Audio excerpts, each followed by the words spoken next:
It's a radar-controlled weapon that acts as the last line of defence for the ship by creating a wall of steel. That steel is made up of 4,500 rounds per minute. The flight deck at the stern then will accommodate either the 2 Sea Lynx or 1 larger Merlin helicopter. These ships are complete with their own enclosed hangar. Now, if you were to run 16 laps of this flight deck, that also equates to 1 mile. The Daring here, she lies alongside a Victory jetty, of course given that name because of the oldest and most famous warship in the world. I'll tell you more about HMS Victory a bit later on. They're coming out from behind Daring very shortly will be a large black dome building, which is the Mary Rose ship hall, King Henry VIII's Tudor ship that he watched sink, as I mentioned a few minutes ago. Now, back in 1982, that ship was excavated from the seabed and piece by piece was brought into Portsmouth and since was sprayed with chemicals and seawater in the hope that it would dry out and preserve the timbers. That process is now completed, and as of the end of last summer, the ship hall reopened to the public, where now you can get up nice, close and personal to the Tudor ship and get a general feel of what it would have been like serving on board. You got all that? Fair enough. Do 10 minutes.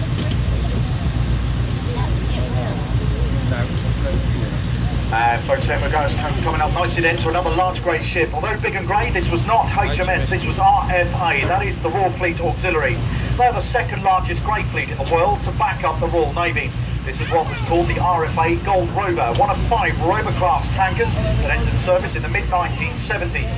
During her 40 years of faithful service, this ship alone pumped over 1.32 billion litres of fuel in an operation we call RAS, replenishment at sea, meeting up with the fleets in the oceans of the world to top up the fuel tanks and therefore keeping the fleet out at sea for that little bit longer. You'll notice she's now lost her pennant number and indeed her name has been painted over as her fate awaits to be decided for whether she'll be sold to a foreign navy or eventually she'll be cut up or scrapped. Folks, Danny's up here with a tray of drinks and snacks from the bar. If you fancy anything, just give him a shout. It's Danny's first day today. It's also his last. Now, the old Gold Rover here, folks, lies alongside of what we now call the QE Seabird, the Queen Elizabeth class. We have 2 brand new supercarriers on their way to Portsmouth, the largest ships ever to be built for the Royal Navy at an incredible 65,000 tonnes each.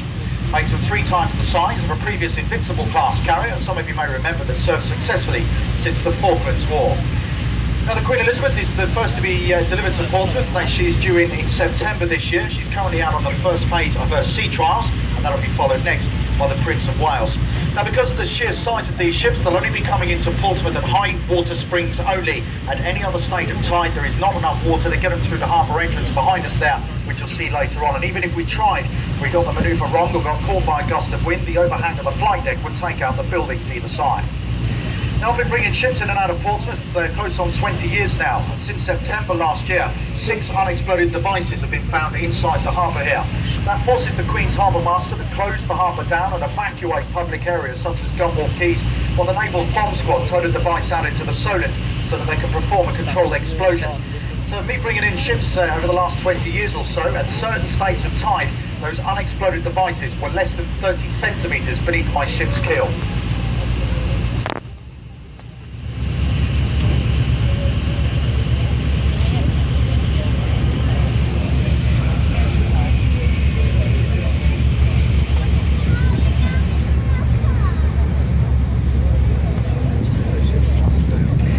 Ladies and gents, brings us nicely up to our turning point here, known as North Corner, where 300 years ago was as far as Portsmouth extended. Back in the days of sail, when Napoleonic prisoners were captured by the Royal Fleet, they were brought into Portsmouth, given a bucket, a shovel and a pickaxe and told to start digging. Therefore, from North Corner on your cruise this afternoon, the Northern Harbour was created by hand. Now, very shortly we'll be passing one of the local Ministry of Defence police launches, folks. Do give the policemen a wave as we go past. They are quite friendly, just bear in mind they are armed, so use all 5 fingers, please. That brings us nicely then through into the tidal basin. Now, up in the corner here is known as the Pocket. That is the home of the Serco Denham Admiralty tugs. The black and white vessels tucked up in the corner there. And their larger ship, brand new, is the SD Victoria. She acts as a ship for our submarines when out in the North Sea. The Pocket here is also the home of 5 working dry docks. The 5 in this corner also double up as corridors into a 32-acre man-made lake. Now, it's in that lake that we can store up warships for great lengths of time for when they've returned to Portsmouth to be decommissioned, placed into the multiple fleet, up for sale, and returning here for their annual refit. In Portsmouth, we have a total of 9 working dry docks. Now, 9 Dock is quite a famous one, and it is situated over by the large grey sheds there. It's made famous as it featured in a recent blockbuster movie starring Russell Crowe and Anne Hathaway, the movie called Les Miserables. It's where they made the opening sequence of the film.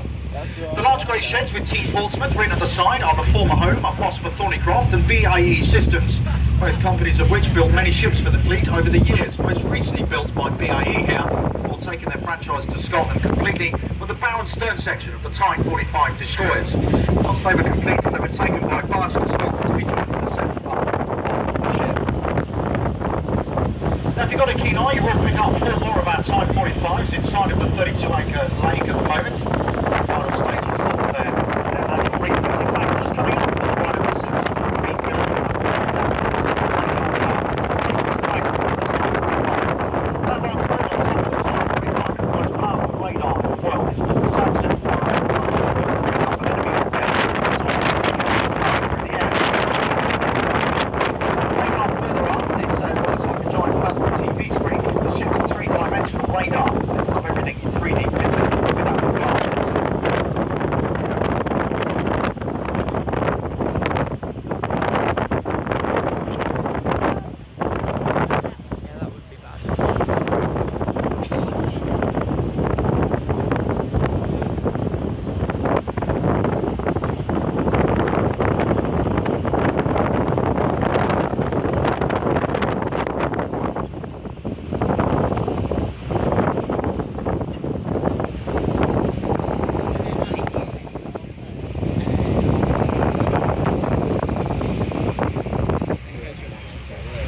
Yeah, the D23.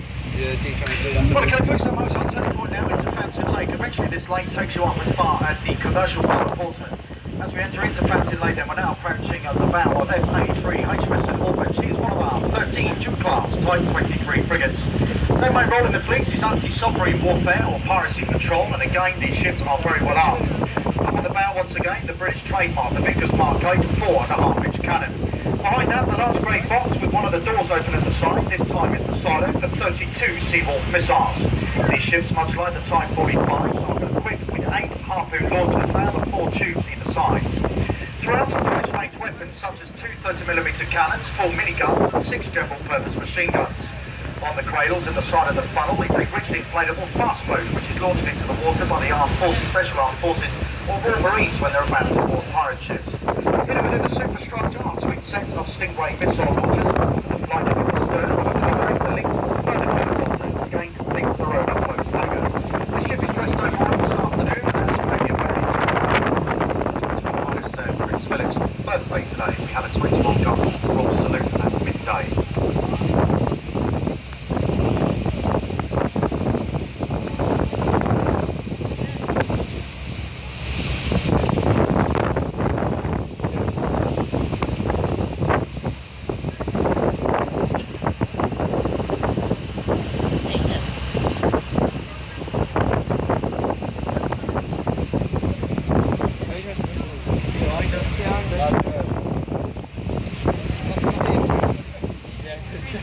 We need to get changed for this first.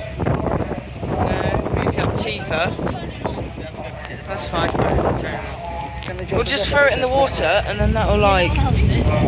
That'll get the... Brings us slotted in through to the bow of the 237 HMS Westminster, another Duke-class frigate. Now these ships weigh in at 4,900 tons, they're 133 metres in length. Crew on board of 185 personnel are powered through the water by a pair of Rolls-Royce Spey